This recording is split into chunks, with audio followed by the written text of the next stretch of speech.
Hello, and welcome. I am glad you have found your way here tonight to this quiet and industrious corner of the past.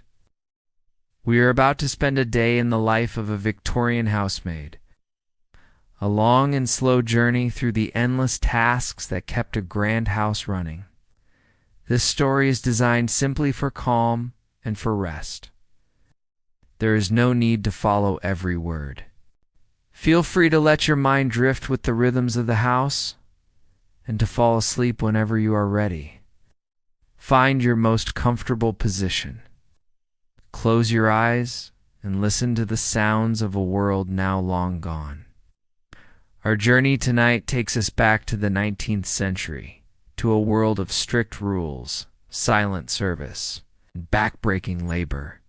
We will explore the quiet, often invisible life of the servants who lived and worked below the stairs. So rest now and listen. Our story begins in the deepest, coldest part of the night, long before the sun is even considered rising. It is 5 o'clock in the morning, in the winter of 1890, in a small, cramped attic room at the very top of a grand London townhouse. A young woman we shall call Eliza stirs from a shallow, exhausted sleep. The room is cold, a deep, penetrating cold that seems to radiate from the thin slate roof just above her head. A fine layer of frost has formed on the inside of the single small window pane. Eliza is a housemaid, and this small, bare room is her only personal space in the world. She shares it with 3 other maids, their narrow cots lined up in a row. The only furniture is a single wooden washstand with a basin and a pitcher, the water inside a thin sheet of ice. There are no decorations on the wall, no personal comforts. This is not a home, it is a dormitory for laborers. She does not wake to a gentle alarm, but to the harsh, jarring clang of a bell. Pulled by the housekeeper from her own, slightly warmer room on the floor below. The sound is a command.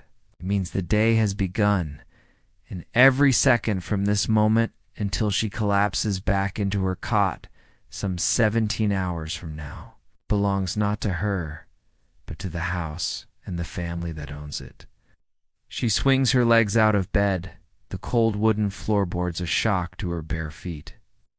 She quickly and silently dresses in the dark, pulling on her simple, functional uniform, a plain dark dress of coarse wool, stiffly starched white apron, and a small white cap that covers her hair. Her movements are efficient, born of a routine that has been drilled into her until it is second nature. To be slow is to invite the wrath of the housekeeper. Her first and most important task of the day is to bring the great house to life. She is a bringer of fire. She takes a small hod of coal and a bundle of kindling and descends the narrow, steep servant staircase, her footsteps a quiet, hurried patter in the silent house. The main floors where the family lives are a world of darkness and slumbering giants. The furniture is all covered in white dust sheets, making the grand rooms look like a landscape of ghosts. Her first stop is the master's study. The room is freezing, the air stale, her hands already numb with cold. Fumble with the flint and steel. She carefully arranges the kindling in the great marble fireplace and strikes a spark. After a few tries, a small flame catches. She gently blows on it, coaxing it to life, before adding small pieces of coal. The fire begins to crackle, its small, growing warmth a tiny, defiant act against the oppressive cold of the house. She repeats this process in every room on the main floors. The drawing room, the dining room, the morning room, the library. Each fireplace must be cleared of the previous day's ashes. It's a dirty and dusty job, and a new fire must be lit. This task alone takes over an hour. An hour of hard physical work in near total darkness and freezing cold, all before the family has even begun to stir in their warm beds. As the first weak light of the winter dawn begins to filter through the tall, shuttered windows, Eliza's next task begins. She must clean the floors, polish the furniture, and dust every surface, all before the family comes downstairs for breakfast. She works with a quiet, focused energy, a ghost in her own home, her presence meant to be felt only in the results of her labor: the gleaming wood, the spotless floors, the warm crackling fires. As the fires in the main rooms begin their steady, crackling work against the cold, Eliza's solitary duties come to an end. She descends the final flight of the narrow servants' staircase into the basement, the domain of the staff. Here the world is different. The air is warmer, thick with the smell of coal smoke from the kitchen range, porridge boiling in a large pot, and of damp laundry. This is the servants' hall, the heart of the downstairs world. The other servants are already gathered, sitting on long wooden benches around a large scrubbed pine table. The atmosphere is not cheerful, but one of quiet, weary industry. The conversation is in hushed tones, a low murmur that is respectful of the early hour and the proximity of the sleeping family above. There is a strict, unspoken hierarchy in this room, as rigid as any royal court. At the head of the table sits the butler, Mr. Finch, a tall, imposing man who presides over the downstairs world with an air of solemn dignity. Opposite him is the housekeeper, Mrs. Gable, a stern woman in a black dress, a large ring of iron keys hanging from her belt like a symbol of office. It is she whom Eliza fears and respects the most. Then there is the cook, stout and red-faced, the undisputed queen of her kitchen domain, and the various footmen and other maids, each in their designated place according to their rank. Eliza, as a simple housemaid, sits near the end of the table, a low but respectable position. The servants' breakfast is a simple, silent affair. A bowl of watery porridge, a slice of bread with a thin scraping of dripping, and a cup of weak stewed tea. They eat quickly, without pleasure. This is fuel, not a meal. As they eat, Mrs. Gable, the housekeeper, issues the day's orders, her voice a low, clear monotone, assigning specific, detailed tasks to each of the maids. For Eliza, after the morning fires and dusting, her next great ordeal awaits. This task is the hauling of the water. The grand house, for all its luxurious furnishings, has no modern plumbing. Every drop of hot water for the family's morning baths, for their washing, and for the scullery is be heated in a massive copper boiler in the kitchen and then physically carried by the maids up multiple flights of stairs. It is a grueling, Sisyphean task that defines the hardship of a housemaid's morning. Eliza makes her way to the scullery, a small, steamy room at the back of the kitchen. Here, a young scullery maid, a girl of only 13, has been up even earlier, tending the fire under the great copper boiler. The boiler hums with heat, and the air is thick with steam. Eliza's tools are too large, heavy cans made of galvanized steel, each capable of holding several gallons of scalding water. She fills the first can from the boiler's tap, the steam billowing up into her face. The weight of the full can is immense. She must lift it with both hands, her back and arms straining. She then fills the second can. Now, carrying one in each hand, her body balanced against the twin weights, she begins the long journey upwards. The servants' staircase is steep, narrow, and poorly lit. She climbs with slow, careful steps, her arms burning with the effort, the muscles in her shoulders screaming in protest. The scalding water sloshes in the cans, threatening to spill on her legs. She must not spill it. To do so would be a waste of precious hot water and would earn a sharp rebuke from the housekeeper. She reaches the first floor and empties the cans into the great porcelain bathtub in the masteress dressing room. And then she turns and makes the long journey all the way back down to the scullery to repeat the process. This is not a single trip. A full bath for one person requires 6 or 7 such journeys, and she must prepare baths for the master, the mistress, and their 2 grown children. For over an hour, her world is reduced to this single, brutal rhythm. Descend, fill, carry, ascend, empty. Descend, fill, carry, ascend, empty. Ow. It is a state of pure, physical toil. Her breath comes in ragged gasps. Sweat soaks the collar of her dress, despite the cold of the house. Her arms feel as though they are being pulled from their sockets. All of this labor is performed in complete silence. A ghostly, invisible process that facilitates the comfort of the family above.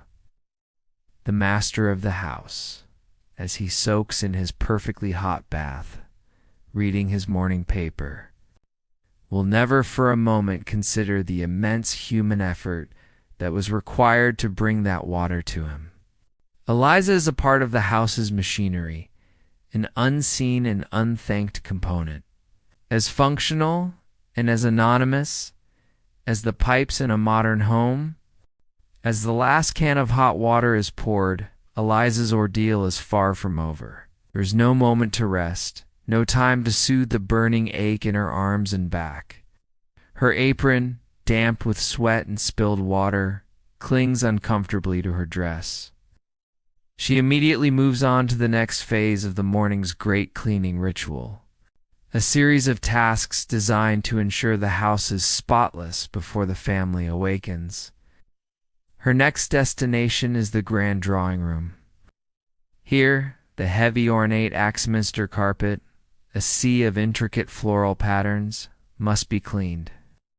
She and another younger maid begin the laborious process of unhooking the carpet from the brass rods that hold it in place.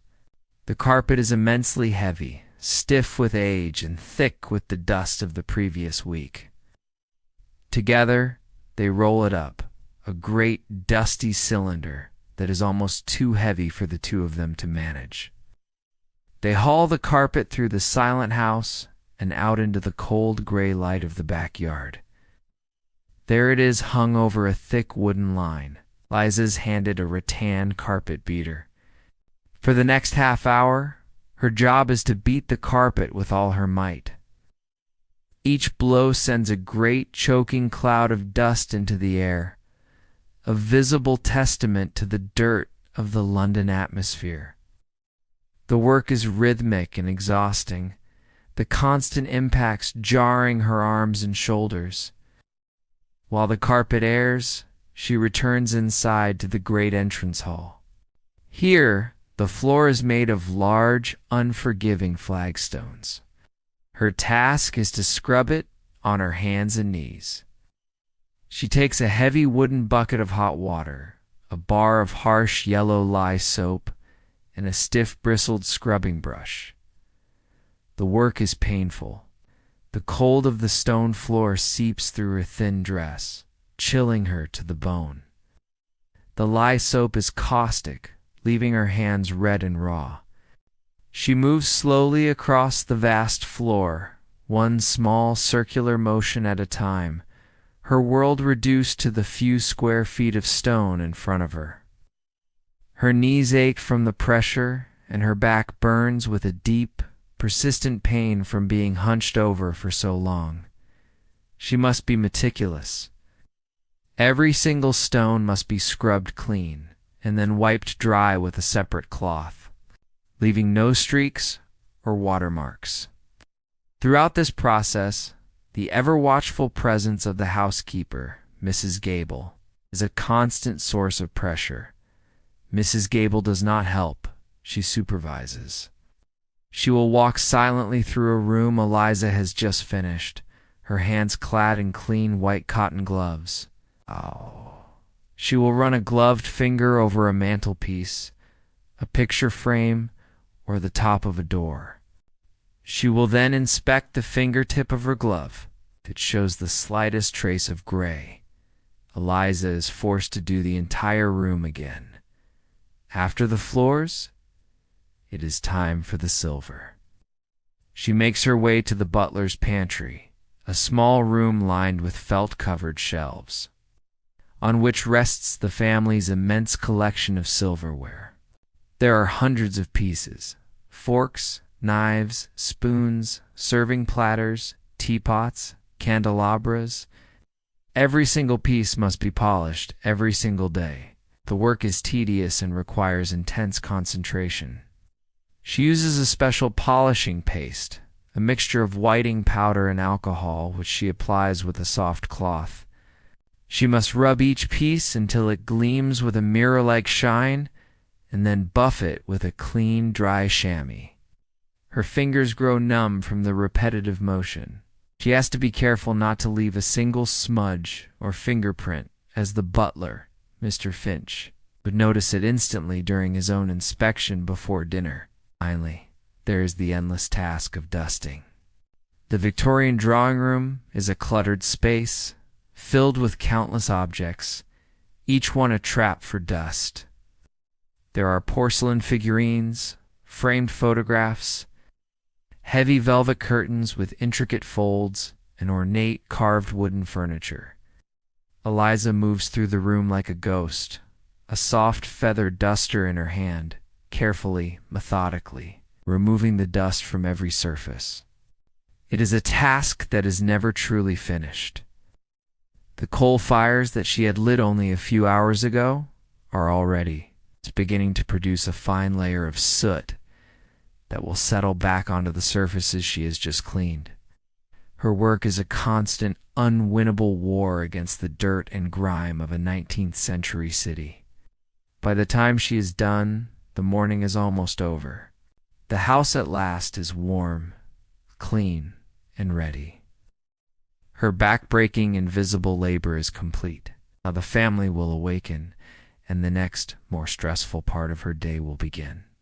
By 8 o'clock, the transformation of the house is complete. The fires are burning brightly in every hearth, their warmth finally beginning to push back the deep, lingering chill of the night. The floors are scrubbed, the silver gleams, and every surface is free of dust. The house is a perfect, silent, and waiting stage, ready for the main actors, the family, to make their entrance.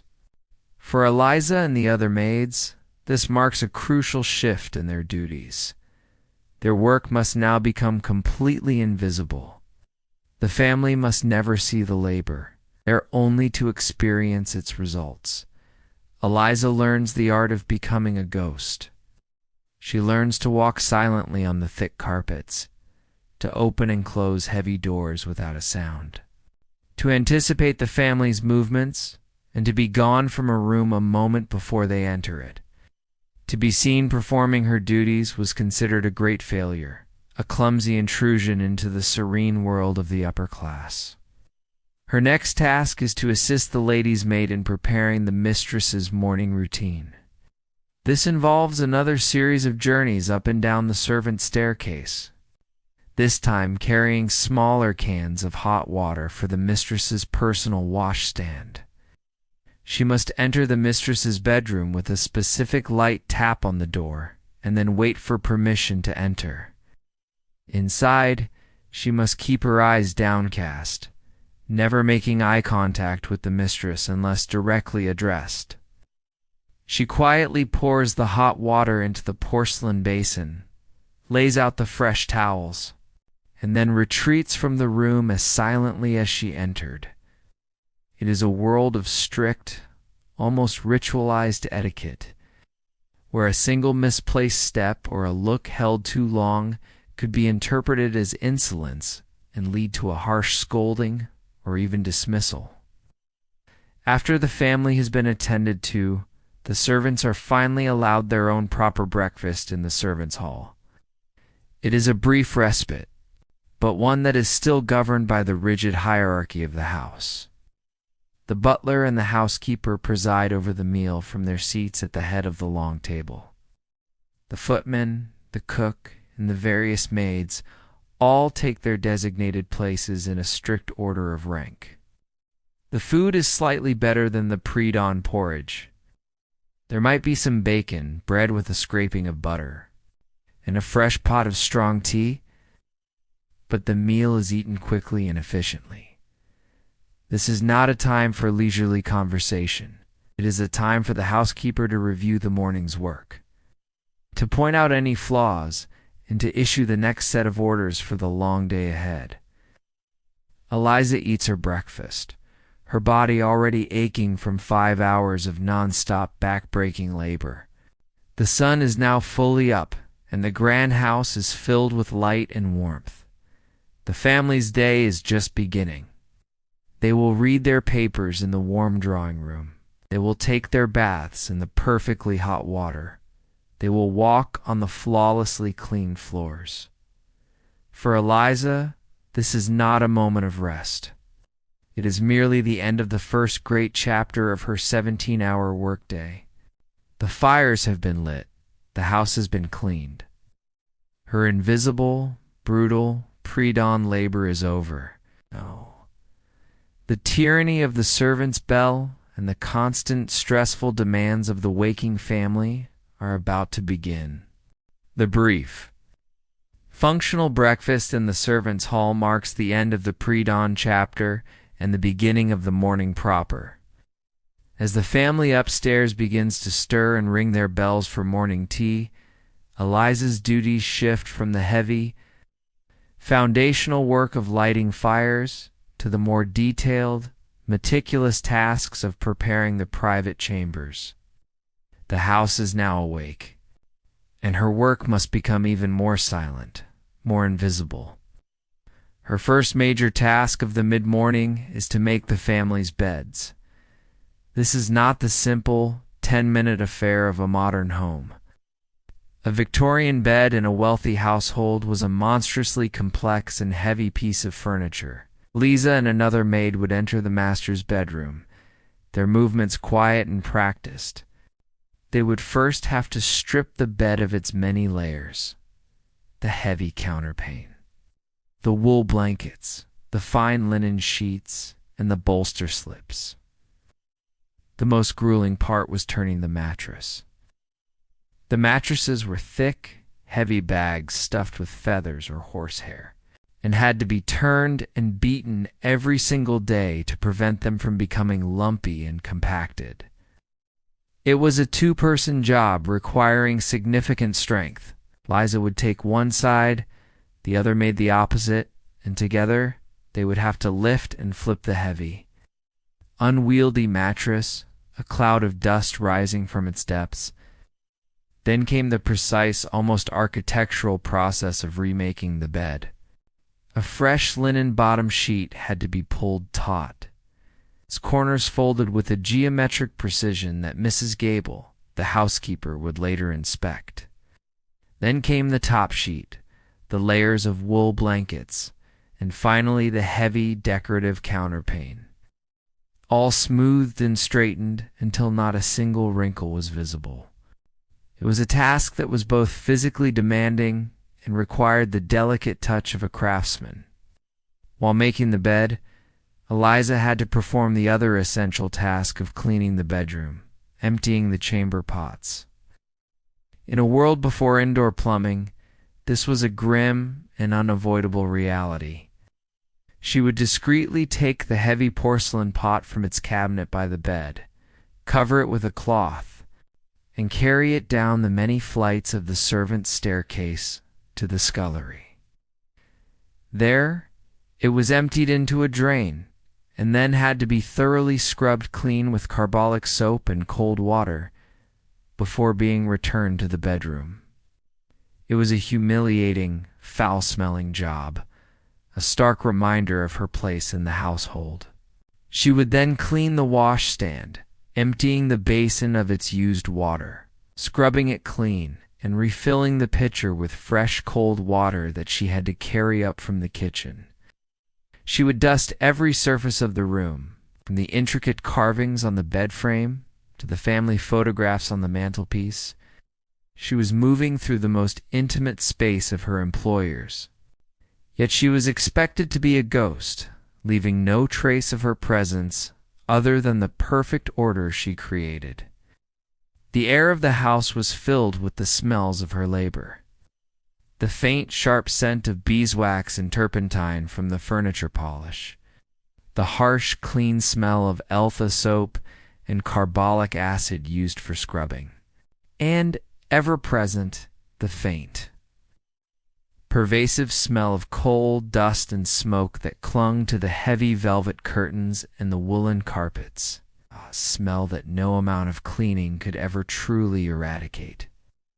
After the bedrooms were in perfect order, the next great task awaited: the weekly beating of the carpets. In the backyard, the heavy Axminster carpet from the drawing room, which they had hauled out earlier, was now ready.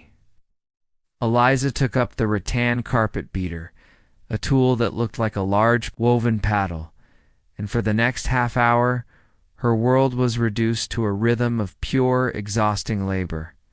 She would beat the carpet with all her might, each blow sending a great, choking cloud of dust into the air.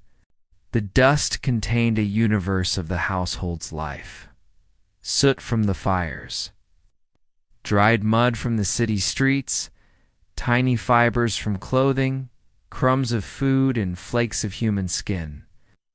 It was a dirty, unpleasant job that left her coughing, her hair and uniform covered in a fine layer of gray grime. While the carpet aired, she would return inside to the great entrance hall. Here the floor was made of large, unforgiving flagstones.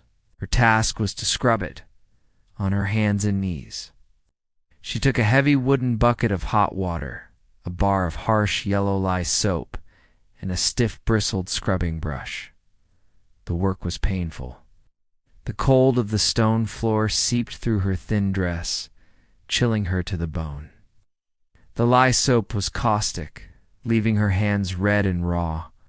She moved slowly across the vast floor, one small circular motion at a time, her world reduced to the few square feet of stone in front of her.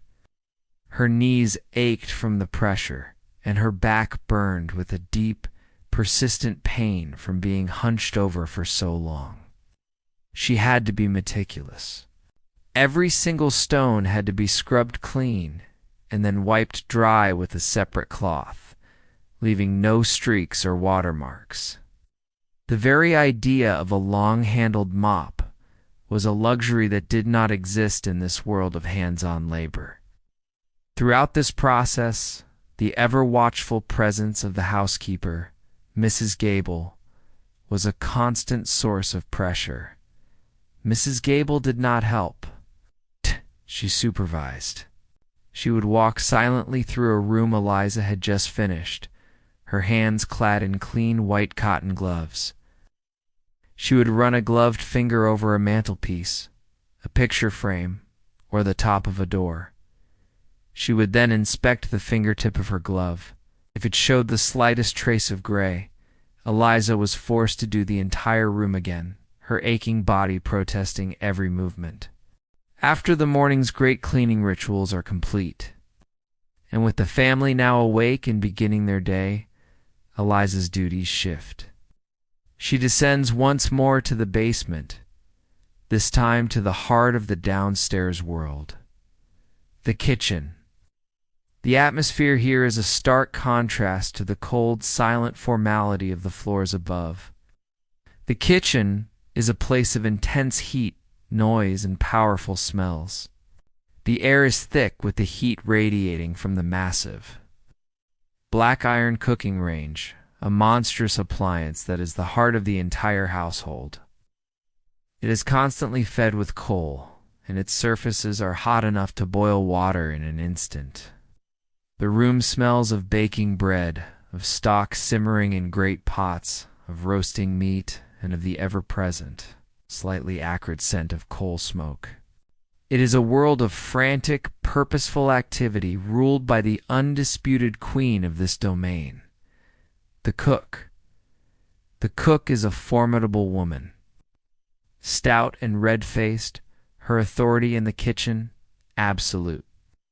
She commands her small army of kitchen maids and scullery maids with a sharp tongue and the occasional rap of a wooden spoon. The butler may rule the servants' hall, but the kitchen belongs to her, and even he is careful not to cross her. Eliza's first task is not to cook, but to assist. This often means undertaking the most physically demanding and unpleasant jobs. Today, her duty is to help the scullery maid, a young girl of only 13 named Mary, who occupies the lowest and most miserable position in the entire household. Mary's world is a small, damp, stone-floored room off the main kitchen, a place of perpetual steam and greasy water. Her task is to wash the mountains of pots, pans, and dishes generated by the household. This is a nightmare of labor. The pots are made of heavy cast iron and copper, and they are blackened with soot and caked with grease. There is no hot running water. A single cauldron of hot water is heated over a fire, but it is used sparingly. Most of the washing is done in a large stone sink filled with cold, greasy water. There is no soft soap for this work. Mary uses a harsh mixture of sand, soda, and sometimes even urine as an abrasive to scour the pans clean. Her hands are red raw, the skin cracked and bleeding. Eliza's job is to help her dry the heavy pots and put them away, and the sheer, unending volume of the work is staggering. It is a powerful reminder of the hierarchy. As hard as Eliza's life is, there is always someone below her, suffering even more. After assisting in the scullery, Eliza is called into the main kitchen by the cook. Her next job is to polish the great cooking range itself. Every morning, after its heavy use for the family's breakfast, the range must be cleaned and polished. She uses a thick, black paste called black lead, rubbing it into every iron surface of the massive stove with a stiff, bristled brush. The work is hot and suffocating. She is kneeling in front of the intense heat of the firebox, the fumes of the polish making her feel dizzy. She must rub and buff until the entire appliance has a deep, lustrous black shine. It is a point of immense pride for the cook, and any streaks or dull spots would be met with a furious scolding. Once the range is gleaming, she is set to other preparatory tasks. She might spend the next hour sitting on a low stool with a large bowl in her lap, shelling peas or peeling potatoes, her fingers becoming numb from the repetitive motion, or she might be given the task of grinding sugar. The sugar of this era came in a large solid cone called a sugar loaf, and it was the maid's job to break off chunks and grind them into a fine powder using a heavy mortar and pestle. The physical effort is immense. The heavy stone pestle must be raised and pounded down over and over. The rhythmic, percussive sound, a familiar backdrop to the kitchen's activity. Her arms and shoulders, already aching from hauling water and beating carpets, are pushed to their limits once again. Oh, she is a machine, a source of anonymous physical power that keeps the great house running. As the clock ticks towards noon, the pace in the kitchen becomes even more frantic. The preparations for the family's multi-course luncheon are underway, and the air is filled with the cook's shouted orders, the sizzle of food in hot pans, and the clang of copper pots. As the clock in the main hall strikes 1, the frantic energy of the kitchen reaches its peak. This is the hour of the family's luncheon, and for Eliza, it marks a transition from the world of hot, sweaty physical labor to the cold, silent, psychological terror of serving. She must leave the relative chaos of the kitchen and ascend to the upstairs world, transforming from a laborer into an invisible, silent automaton. Before the family is called to the dining room, the final and most nerve-wracking inspection of the day takes place. The butler, Mr. Finch, stands in the center of the perfectly set dining room. He is no longer the quiet man from the servants' breakfast. He is now the master of this domain, his eyes missing nothing. Eliza and the other maids who will be serving stand at attention, their hands clasped behind their backs. Mr. Finch inspects them first. He checks that their aprons are perfectly white and starched, that their caps are straight, that their hair has no loose strands. He even inspects their fingernails to ensure they are clean. Any imperfection means being sent down to the scullery in disgrace. Only when the staff has passed his muster does he turn his attention to the room itself. His inspection is a master class in pedantic perfectionism. He walks the length of the long mahogany table, checking the precise placement of every single piece of silverware. He uses a measuring stick to ensure each knife and fork is exactly 1 inch from the edge of the table. He holds a wine glass up to the light, turning it slowly, looking for the faintest smudge or watermark. He checks that the heavy linen tablecloth hangs at a perfectly equal length on all sides of the table. It is a terrifying display of absolute order. When he is satisfied, a single, sharp nod is given. A footman is sent to announce that luncheon is served. Eliza's heart begins to pound. This is the most stressful part of her day. The family enters and takes their seats, their conversation flowing as if the servants are not even in the room. For the next hour, Eliza must move with a dancer's grace and a ghost's silence. The first course is soup. The footman carries in the heavy silver tureen, but it is Eliza's job to ladle the soup into each bowl.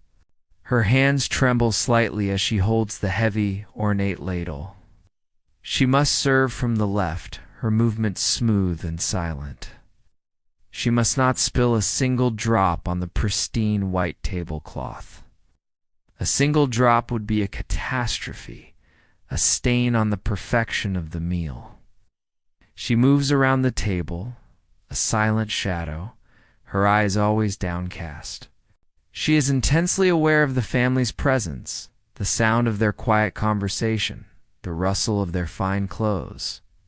She is a part of their world, yet completely separate from it, an invisible machine that delivers food. After the soup course is finished, she must clear the bowls. This is another delicate dance. She must remove each bowl silently, without the slightest clink of porcelain on porcelain. She stacks them on a tray held by the footman and retreats to the kitchen. Then comes the main course, a great roasted joint of beef, which the master of the house carves himself. Liza's job is to follow the footman, carrying the heavy silver platters of side dishes, roasted potatoes, glazed carrots, and boiled greens. She must present each dish to each member of the family, again from the left, holding the heavy platter steady with one arm, a task that requires considerable strength and balance. It is during this course that a tiny disaster occurs. As she is clearing the master's plate, the heavy silver fork, slightly off balance, slips and clinks against the side of a water glass. The sound, in the quiet, formal atmosphere of the dining room, is as loud as a gunshot. The conversation at the table stops for a fraction of a second. The mistress of the house does not turn her head, but her eyes flicker towards Eliza with a look of icy disapproval. But the most terrifying reaction comes from the butler, Mr. Finch. He is standing by the sideboard, and he turns his head slowly and looks directly at Eliza. His face shows no emotion, but his eyes are filled with a cold, silent fury that chills her to the bone. The family's conversation resumes as if nothing has happened. But for Eliza, the rest of the meal is an exercise in pure terror. Her hands are shaking, and her mind is screaming. She moves through the rest of her duties, serving the pudding, clearing the final plates in a state of numb dread. She knows that the clinking fork was not just a mistake. It was a crime against the perfect order of the household, and she will have to pay for it later. After the family has retired from the dining room, the work of the servants continues with the same silent efficiency. The monumental task of clearing the luncheon begins. Every plate, every piece of silverware, every crystal glass must be carefully collected and transported back down to the scullery. It is a reverse parade of the one that brought the food up, but this one is heavier. Laden with the detritus of the meal, it is during this process that Eliza faces the consequence of her small mistake. As she is in the butler's pantry, carefully placing the silverware into a felt-lined drawer. The butler, Mr. Finch, enters and closes the door behind him. He does not raise his voice, but he does not need to. He simply looks at her, his face a cold, emotionless mask. "The clinking of cutlery, Eliza," he says, his voice a low, quiet whisper that is more terrifying than a shout, is the sound of incompetence. It is the sound of a maid who is not focused on her duties. It is a sound that the master and mistress should never have to hear. See that it does not happen again. He holds her gaze for a long, silent moment, then turns and leaves. There is no physical punishment, but the shame and the fear are a punishment in themselves. She knows that she is on thin ice, that her position in this house is precarious. Finally, with the upstairs world cleared and in perfect order, the servants are permitted to have their own dinner. This is their main meal of the day, taken in the early afternoon, and it is the most social and relaxed moment in their long, structured day. The strict silence of the morning gives way to a low, communal hum of conversation in the servants' hall. The food is a significant improvement over their meager breakfast. It is often comprised of the leftovers from the family's luncheon, or a simpler, heartier version of what was served upstairs. If the family had a great roasted joint of beef, the servants might be given the cheaper, tougher cuts, slow cooked into a thick, savory stew. There would be potatoes, bread, and a large jug of beer on the table. For Eliza, after a morning of nonstop labor, it is a welcome and necessary comfort. The hierarchy is still in place, the butler and housekeeper at the head of the table. The junior servants at the foot, but the atmosphere is more relaxed. Here they can exchange the gossip of the household, the mistress's bad mood, the master's business troubles, the impending visit of a relative. It is a brief, precious moment of community, a reminder that they are not just individual laborers, but a collective, a downstairs family of sorts. After the meal, what follows is the closest a housemaid ever gets to having free time. It is not a period of rest, but a time for quieter, less physically demanding work. The maids gather in the servants' hall for the endless task of mending. Eliza takes a large wicker basket filled with the family-esque clothes and linens and finds a spot on the bench. For the next 2 hours, she's engaged in the slow, meticulous work of sewing. She might be darning the master's socks, using a smooth, wooden darning egg to hold the fabric taut as she weaves a new patch with her needle and thread.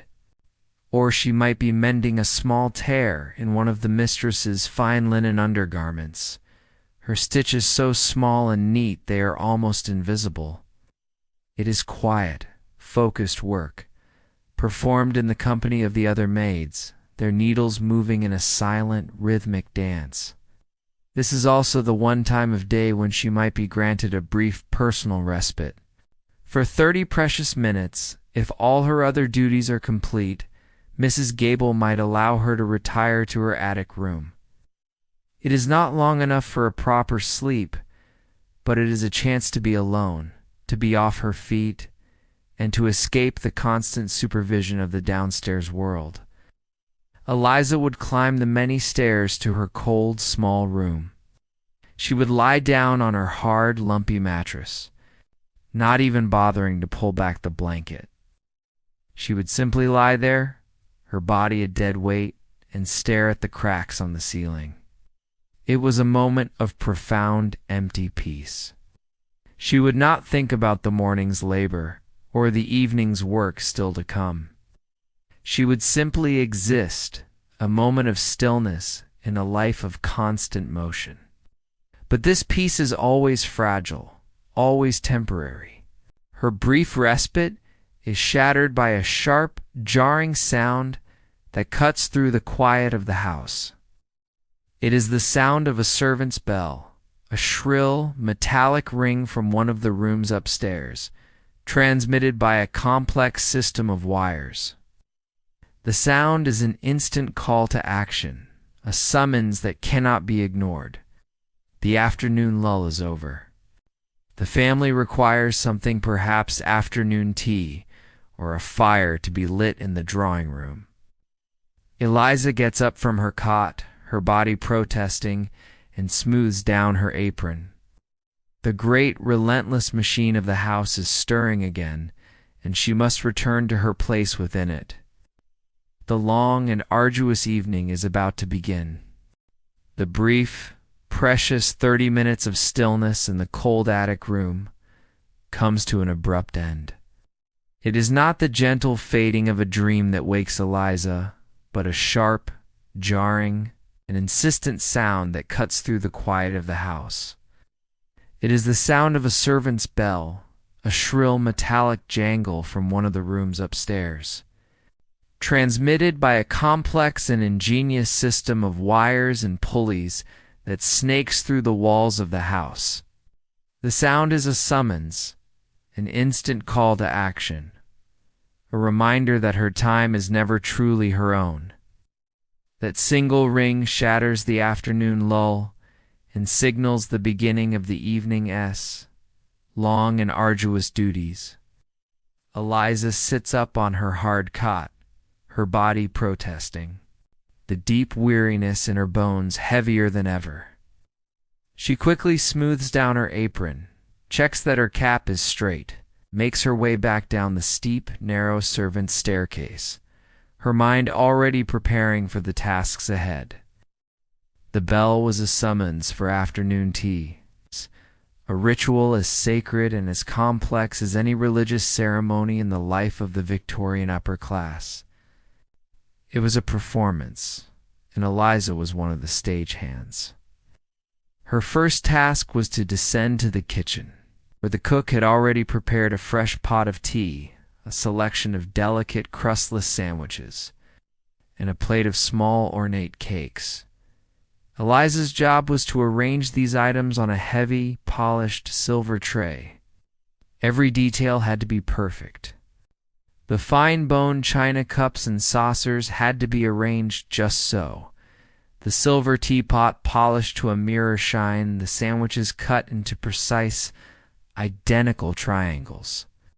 The butler, Mr. Finch, would inspect the tray before it was allowed to ascend to the world above, his critical eyes searching for any flaw, any smudge on the silver, any imperfection in the arrangement. Once the tray passed inspection, the true challenge began. Eliza had to carry the heavy laden tray up to long flights of stairs to the mistress's drawing room. It was a test of strength, balance, and grace.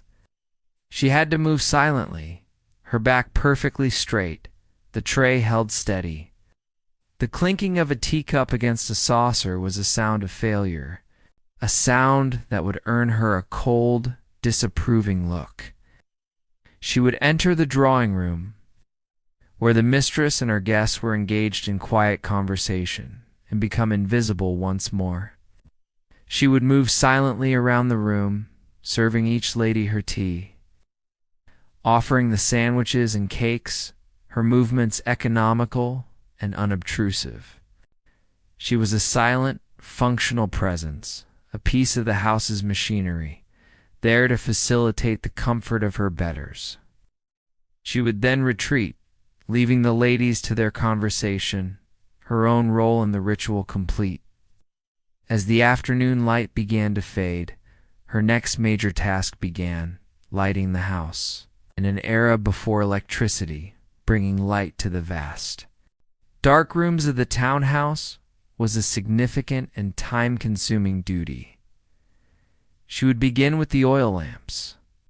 Each lamp, from the large ornate ones in the drawing room to the smaller, simpler ones in the bedrooms, had to be collected and taken down to the scullery. There, she would perform the daily ritual of lamp maintenance. She would carefully trim the blackened wicks to ensure a clean, smokeless flame. She would meticulously clean the delicate glass chimneys, polishing them until they were perfectly clear and free of soot. Any smudge or streak would dim the lamp's light. Finally, she would top up the reservoirs with paraffin oil from a large can, a task that required a steady hand to avoid spilling the flammable liquid. Once all the lamps were prepared, she would carry them one by one back to their designated places throughout the house. As true darkness fell, she would make a final tour, a lit taper in her hand, and touch the flame to the wick of each lamp. A soft, warm, golden glow would fill the rooms, chasing away the shadows. It was a quiet, almost magical moment, a small act of creation in a day of cleaning and scrubbing. In the more modern parts of the house, there were gas lamps fixed to the walls. These too required her attention. She had to polish their brass fittings and carefully clean their glass globes. Lighting them was a more dramatic affair. She would turn a small key to release the gas, which would emerge with a low hiss, and then quickly light it with her taper. A small pop would be followed by the steady, gentle roar of the gas flame, a sound that was one of the signature noises of a Victorian evening. This process of bringing light to the house could take over an hour. It was a slow, methodical, and hugely important task. The soft, warm glow of the lamps was what transformed the house from a series of dark, shadowy spaces into a warm, inviting home for the family. It was another of Eliza's great invisible contributions, a service taken for granted by those who lived in the light she so carefully created. As the house settles into the warm, golden glow of the newly lit lamps, the frantic preparations for the evening's main event begin. The family's formal dinner is the centerpiece of the day, a complex ritual of social display that required a monumental and entirely invisible effort from the downstairs staff. For Eliza, the relative calm of the afternoon is over, replaced by a new and more intense wave of duties.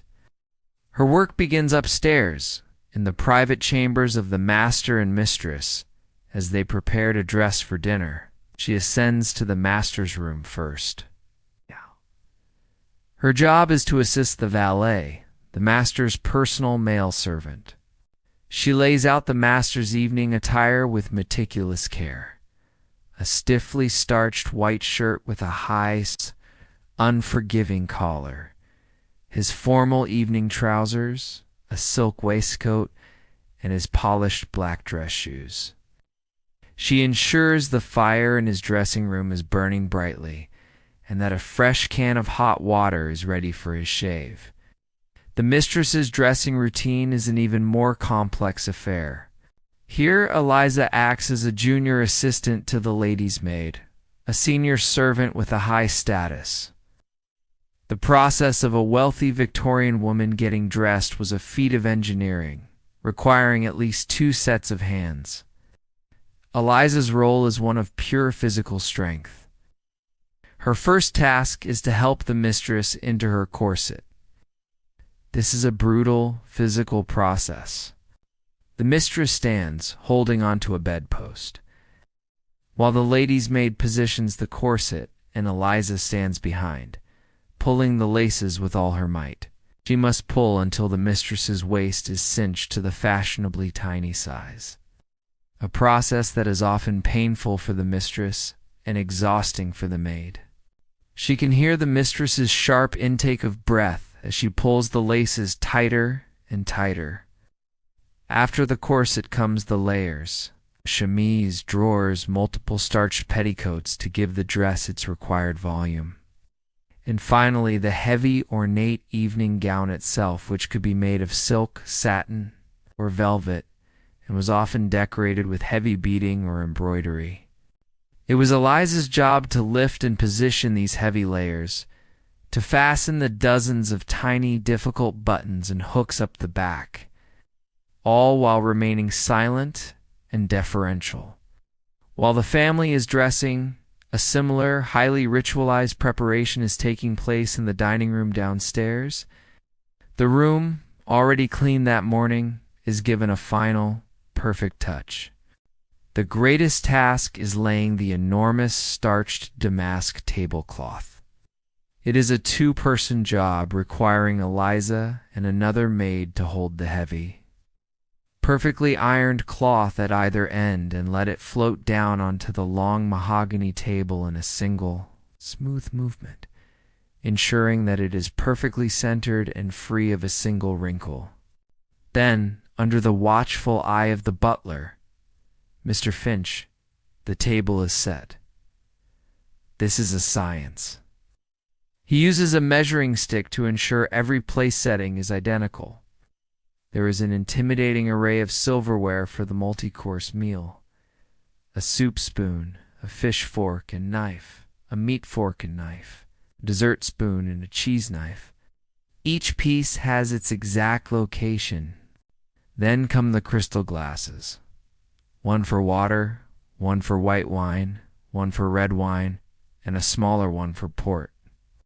Finally, the great silver candelabras are placed down the center of the table, their candles lit to cast a soft, flickering glow. The room is now a perfect stage, a work of art designed to display the family's wealth and good taste. It is a beautiful, serene space, its perfection a direct result of hours of unseen, stressful, and physically demanding labor. Just before the dinner bell is rung, Mr. Finch assembles the serving staff, the footmen, and the maids like Elisa for a final briefing. They stand in a silent, straight line in his pantry, their aprons perfectly white, their hands clean. He inspects them one last time. His tone is cold, formal, and filled with a quiet menace. Tonight, he begins, we are serving 5 courses. The soup is a clear turtle soup. You will serve it from the left. The fish course is poached salmon with hollandaise. The main course is a roasted saddle of mutton. The white wine will be served with the fish, the claret with the mutton. Eliza, you will be responsible for the vegetable dishes. Do not, under any circumstances, allow the serving spoon to touch the plate. He continues, outlining the entire meal, the specific guests, and any potential difficulties. His final words are always the same. The family is here to enjoy their evening. They are not here to see you or to hear you. You will be silent. You will be efficient. You will be invisible. Do not make any mistakes. The threat is unspoken, but understood by all. A single mistake could mean a harsh punishment or even instant dismissal. Then from the hall, the sound of a deep, resonant gong is heard. It is the signal. The family is moving towards the dining room. Mr. Finch gives a sharp final nod. The doors to the dining room are opened, and the great, silent, and terrifying performance of the dinner service is about to begin. As the family enters the dining room, their quiet conversation filling the space, Eliza and the other serving staff stand perfectly still, their backs to the wall, like statues. They are, for this moment, part of the room's decoration, present but invisible. The room glows in the soft, flickering light of dozens of beeswax candles, light glinting off the polished silver and the crystal glasses, creating a scene of serene, formal beauty. This serenity is a fragile illusion maintained by the servants' absolute, terrified concentration. The meal begins. The first course is a clear turtle soup, a sign of the family's wealth. The senior footman carries in the heavy, ornate silver tureen and places it on the sideboard. It is then Eliza's job to take each of the family members' soup plates, one by one, to the tureen where the butler, Mr. Finch, ladles the perfect amount of hot liquid into the bowl. She then carries the full hot bowl back to the table and places it silently before the diner. Her movements are a study in controlled grace. She must serve from the left, her back straight, her steps silent on the thick Persian carpet. She must not let the soup slosh, not let a single drop mar the pristine white of the tablecloth. The heat from the bowl warms the porcelain, and she can feel it through the napkin she uses to hold the plate. Her entire being is focused on this single, simple, yet perilous task. After the soup course is finished, she must clear the bowls. This is another delicate dance performed in perfect synchronization with the footman. She must approach the diner from the right, take the empty bowl without the slightest clink of porcelain on porcelain, and pass it to the footman, who carries it from the room. The process is repeated until the table is clear, a silent, efficient ballet of removal. Then comes the fish course, a whole poached salmon. This is presented to the table by the footman, then taken back to the sideboard to be served. While he serves the fish, Eliza follows with the silver sauce boat of hollandaise and a basket of bread. She must offer the sauce to each guest, her arm held perfectly steady, her expression blank. She is a silent, functional presence, a piece of the house's machinery that delivers food. It is during the clearing of the fish course that a tiny disaster occurs. As she is reaching for the master's plate, his elbow, gesturing during a story, nudges her arm just slightly. It is a tiny, almost imperceptible movement, but it is enough. The heavy silver fork on the plate shifts, and its handle clinks against the side of his crystal water glass. The sound, in the quiet, formal atmosphere of the dining room, is as loud and as shocking as a gunshot. The conversation at the table stops for a fraction of a second. The mistress of the house does not turn her head, but her eyes flicker towards Eliza with a look of icy, immediate disapproval. The master barely notices, continuing his story. But the most terrifying reaction comes from the butler, Mr. Finch. He is standing by the sideboard, and he turns his head slowly and looks directly at Eliza. His face shows no emotion, but his eyes are filled with a cold, silent fury that chills her to the bone. The family's conversation resumes almost instantly, flowing over the moment as if it never happened. But for Eliza, the rest of the meal is an exercise in pure terror. Her hands are shaking, and her mind is screaming. A hot flush of shame and fear creeps up her neck. She moves through the rest of her duties, serving the main course of roasted mutton, presenting the platters of vegetables, clearing the plates in a state of numb dread.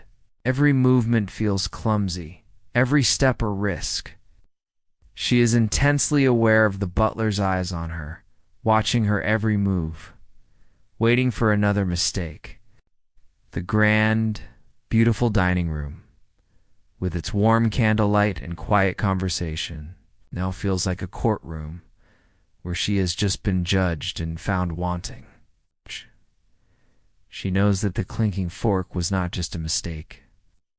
It was a crime against the perfect, silent order of the household, and a severe scolding from Mrs. Gable. Possibly even the loss of a half-day's holiday will be the inevitable punishment. Finally, after the pudding and the savory courses have been served and cleared, the meal comes to an end. The mistress gives a slight nod, and the ladies of the party rise and retire to the drawing room for coffee. The men remain at the table for their port and cigars. For the serving staff, the main performance is over. They retreat silently from the dining room, their shoulders slumping with relief the moment they are through the door and back in the relative safety of the hallway. The ordeal is over, but the long night of cleaning has just begun.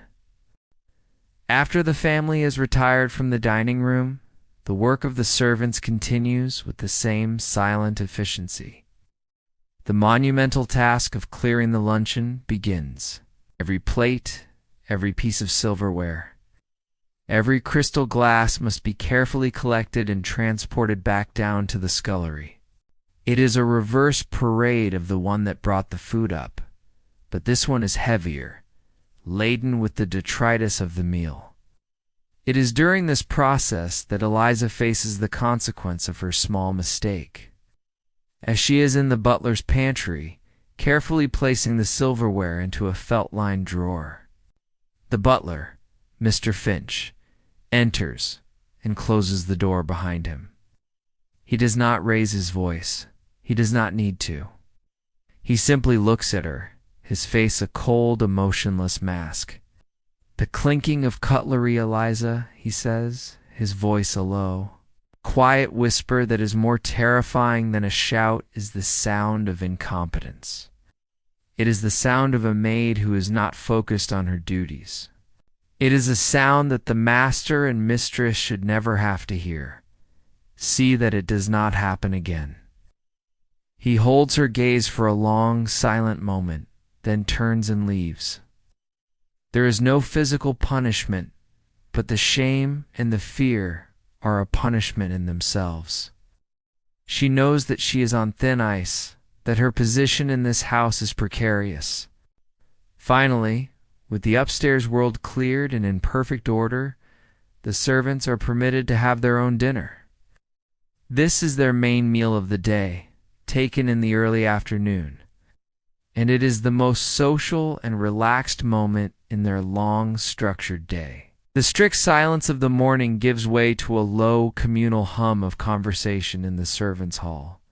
The food is a significant improvement over their meager breakfast. It is often comprised of the leftovers from the family's luncheon, or a simpler, heartier version of what was served upstairs. If the family had a great roasted joint of beef, the servants might be given the cheaper, tougher cuts slow-cooked into a thick, savory stew. There would be potatoes, bread, and a large jug of beer on the table. For Elisa, after a morning of non-stop labor, it is a welcome and necessary comfort. The hierarchy is still in place, the butler and housekeeper at the head of the table, the junior servants at the foot, but the atmosphere is more relaxed. Here, they can exchange the gossip of the household, the mistress's bad mood, the master's business troubles, the impending visit of a relative. It is a brief, precious moment of community, a reminder that they are not just individual laborers, but a collective, a downstairs family of sorts. After the meal, what follows is the closest a housemaid ever gets to having free time. It is not a period of rest, but a time for quieter, less physically demanding work. The maids gather in the servants' hall for the endless task of mending. Elisa takes a large wicker basket filled with the family's clothes and linens and finds a spot on the bench. For the next 2 hours, she is engaged in the slow, meticulous work of sewing. She might be darning the master's socks, using a smooth wooden, darning egg to hold the fabric taut as she weaves a new patch with her needle and thread. Or she might be mending a small tear in one of the mistress's fine linen undergarments. Her stitches so small and neat they are almost invisible. It is quiet, focused work, performed in the company of the other maids, their needles moving in a silent, rhythmic dance. This is also the one time of day when she might be granted a brief personal respite. For 30 precious minutes, if all her other duties are complete, Mrs. Gable might allow her to retire to her attic room. It is not long enough for a proper sleep, but it is a chance to be alone, to be off her feet, and to escape the constant supervision of the downstairs world. Eliza would climb the many stairs to her cold, small room. She would lie down on her hard, lumpy mattress, not even bothering to pull back the blanket. She would simply lie there, her body a dead weight, and stare at the cracks on the ceiling. It was a moment of profound, empty peace. She would not think about the morning's labor or the evening's work still to come. She would simply exist, a moment of stillness in a life of constant motion. But this peace is always fragile, always temporary. Her brief respite is shattered by a sharp, jarring sound that cuts through the quiet of the house. It is the sound of a servant's bell, a shrill, metallic ring from one of the rooms upstairs, transmitted by a complex system of wires. The sound is an instant call to action, a summons that cannot be ignored. The afternoon lull is over. The family requires something, perhaps afternoon tea, or a fire to be lit in the drawing room. Eliza gets up from her cot, her body protesting, and smooths down her apron. The great, relentless machine of the house is stirring again, and she must return to her place within it. The long and arduous evening is about to begin. The final chime of the grandfather clock in the hall signals 10 o'clock. Upstairs, the family's evening is drawing to a close. For them, it is a time of winding down, of quiet reading or conversation before retiring to their warm, comfortable beds. For Eliza and the rest of the downstairs staff, the hardest and longest part of their day is just beginning.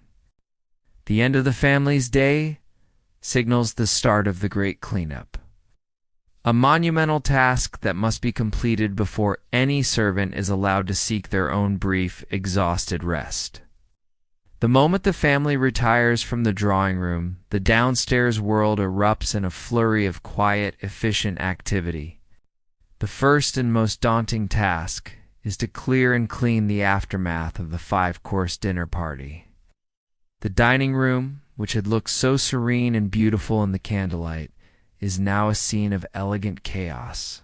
The table is littered with used plates, crumpled napkins, half-empty wine glasses, and a vast, intimidating array of silverware. Eliza and the footman begin the long, laborious process of clearing. It is a reverse parade of the one that served the meal. They move in silent, practiced choreography. Heavy silver platters, still bearing the remnants of the roast and puddings, are carried down to the kitchen. Stacks of fine, delicate porcelain plates are carefully gathered. The fear of chipping or breaking one, a constant source of anxiety. A broken plate would be a disaster, its cost deducted from her meager wages. Then comes the glassware. Dozens of crystal glasses for water, for white wine, for red wine, for port must be carefully collected on a tray. They are fragile and expensive, and carrying a full tray of them up the narrow servants' staircase. From the basement kitchen requires the balance of an acrobat and the steady hands of a surgeon. The final items to be cleared are the dozens of pieces of silverware, which are collected and taken to the butler's pantry. Here they must be washed by hand immediately to prevent any food from tarnishing the precious metal. The butler, Mr. Finch, supervises this task personally, his critical eye inspecting every single fork and spoon after it has been cleaned and dried. While the butler and footman handle the silver, Eliza's journey takes her to the scullery, the small, steamy, stone-floored room that is the lowest circle of the household's inferno. Here, the young scullery maid, Mary, is already surrounded by a teetering mountain of greasy, soot-blackened pots, pans, and cooking implements. This is where the true dirty work of the house happens. The scullery has no hot running water. A single great cauldron is kept simmering over a small fire, but this is used sparingly. Most of the washing is done in a large, deep stone sink filled with cold, greasy water that has long since lost any warmth it once had. There are no gentle soaps here, only a harsh, abrasive mixture of sand and lye and a stiff, bristled brush. Eliza's job is to help Mary with this seemingly insurmountable task. She plunges her hands into the cold, disgusting water, the grease clinging to her skin, scrubs at the heavy cast iron pots, her arms aching with the effort. The work is relentless. For every pot they clean, another two seem to appear, brought down from the kitchen by the cook's assistants. They work in a grim, weary silence, their only conversation the scrape of the brush against iron and the splash of dirty water. The steam from the cauldron fills the small room, making the stone walls drip with condensation. This is the unseen, unglamorous engine room of the grand house, a place of endless, repetitive, and thankless toil. After the pots and pans come the plates, dozens upon dozens of them. Each one must be washed, rinsed in a separate tub of slightly cleaner cold water, and then carefully dried with a linen cloth, ensuring not a single streak or watermark remains. Only when this mountain of washing is complete, a process that can take well over 2 hours, is Eliza's work in the scullery finished. Her back is a knot of pain, and her hands are red, raw, and chapped from the harsh soap and the constant immersion in cold water. But her day is still not over. While the scullery is a world of steam, grease, and furious scrubbing, the duties of the housemaid are not confined to the basement. Eliza is still on call, a ghost flitting between the chaotic underworld of the servants' quarters and the serene, formal world of the family above. After washing her hands and face raw in a basin of cold water and donning a fresh starched apron, she must be ready to answer the bell from the drawing room at a moment's notice. The bell rings. It is a summons for the evening coffee and tea service. Eliza ascends the stairs, her posture changing as she crosses the threshold from the servants' world to the family's. Her back becomes straighter, her movements more graceful, her face a blank mask of polite deference. She enters the drawing room, now aglow with the warm, soft light of the lamps she lit hours ago. The family is relaxing, the ladies engaged in needlepoint, the gentlemen reading the evening papers. Her task is to serve the coffee. She moves silently to each family member, holding the heavy silver tray, her arms aching from the earlier labor. She must pour the dark, hot liquid without a single splash. Her movements steady and economical. She offers cream and sugar from small, delicate porcelain bowls. The family barely acknowledges her presence, their conversation continuing uninterrupted. She is a silent, functional presence, a piece of the house's machinery, there to facilitate their comfort. Throughout the long evening, this cycle is repeated. She is responsible for maintaining the fires in all the main rooms. This is not a single task, but a continuous, quiet loop of labor. She must descend to the basement to fill a heavy scuttle with coal, the weight of it straining her arms and back. She then has to carry this heavy, dirty load up the narrow servants' staircase, a journey she makes dozens of times a day.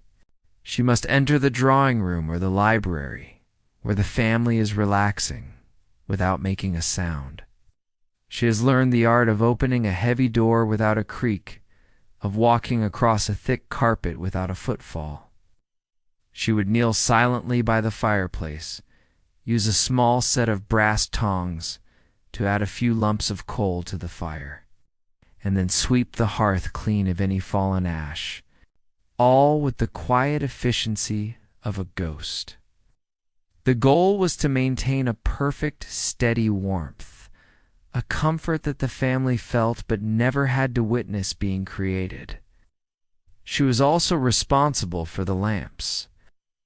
She had to make a quiet tour of the rooms every hour, checking the oil levels, trimming any wicks that were beginning to smoke, and ensuring the gas lights were burning with a steady, even flame.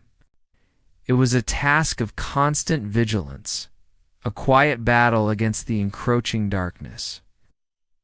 As the hour grows later and the family prepares to retire for the night, Eliza's final major task begins. She must prepare their bedrooms, a ritual known as turning down the beds. She enters the master's and mistress's cold, empty bedrooms while they are still downstairs. The work is performed in the low light of a single gas lamp turned down to a mere flicker. The first task is the bed. She turns down the heavy counterpane and the top layers of blankets in a specific, neat triangle, revealing the crisp, white linen sheets beneath. She would have already warmed their nightclothes, a long nightdress for the mistress, a nightshirt for the master by the fire in the servants' hall, and she now lays them out carefully on the bed. The most important part of this ritual is the hot water bottle. In a house where central heating does not exist, the beds in the unheated upper rooms would be frigid and damp. Lisa makes another long journey down to the kitchen to fill a ceramic or rubber hot water bottle with scalding water from the kettle. She carries it carefully back up the many flights of stairs and places it deep under the covers. A small, precious gift of warmth that will take the chill off the cold sheets. Her work in the bedroom is not finished. She draws the heavy velvet curtains, shutting out the dark London night. She empties the small wastepaper baskets. She ensures a crystal carafe of fresh water and a glass are placed perfectly on the bedside table. She gives the fire in the bedroom's hearth one last stoking, ensuring a warm and inviting room for the family to return to. The room is now a perfect, warm, and welcoming cocoon. Its comfort a direct result of her silent, invisible labor. By 11 o'clock, the great house finally begins to fall silent. The last of the lamps in the family's bedrooms are extinguished. The muffled sounds of conversation and movement from the floors above cease. To the outside world, the house is now asleep. But for the servants downstairs, the night's work is far from over. This is the time for the final great restoration. The process of erasing every trace of the previous day's existence to ensure that the house is a perfect, pristine stage for the family to wake up to in the morning while the kitchen maids and scullery maid are still engaged in the monumental task of washing the last of the dinner service. Eliza's duties take her back upstairs into the silent, sleeping world of her employers. She moves like a ghost through the grand, dimly lit rooms. Her only companion, the tall grandfather clock in the hall, its slow, heavy tick, counting down the long minutes of her labor. Her first task is to restore the drawing room to its state of perfect order. She plumps every single cushion on the sofas and armchairs, turning them to hide any indentations. She collects the stray newspapers and books left by the gentlemen and arranges them in a neat, precise stack on a side table. Any teacups or glasses that were used after dinner are collected and taken on a silent journey down to the scullery. She then kneels before the fireplace. The fire, which she has tended all day, is now a bed of soft, glowing embers. She uses a small brass shovel and a soft brush to sweep the hearth clean of any stray ash, ensuring the marble surround is spotless. The room must look as though no one had ever sat in it, as if its comfortable perfection were its natural, effortless state. Next, the dining room. She ensures the great mahogany table is wiped clean of any crumbs, its surface polished until it reflects the faint moonlight coming through the tall windows. The heavy chairs are pushed back into their exact positions, perfectly aligned with the edge of the table. She moves through these grand, opulent spaces, a silent, invisible curator in a museum of wealth. Her only job to ensure that everything is always immaculately in its place. One of the last and most laborious of the nightly duties is the cleaning of the family's shoes and boots. A footman will have already collected all of the day's footwear from outside the doors of the family's bedrooms. They are now lined up in the servants' hall, a collection of fine leather shoes, riding boots, and delicate silk evening slippers, all in need of cleaning and polishing.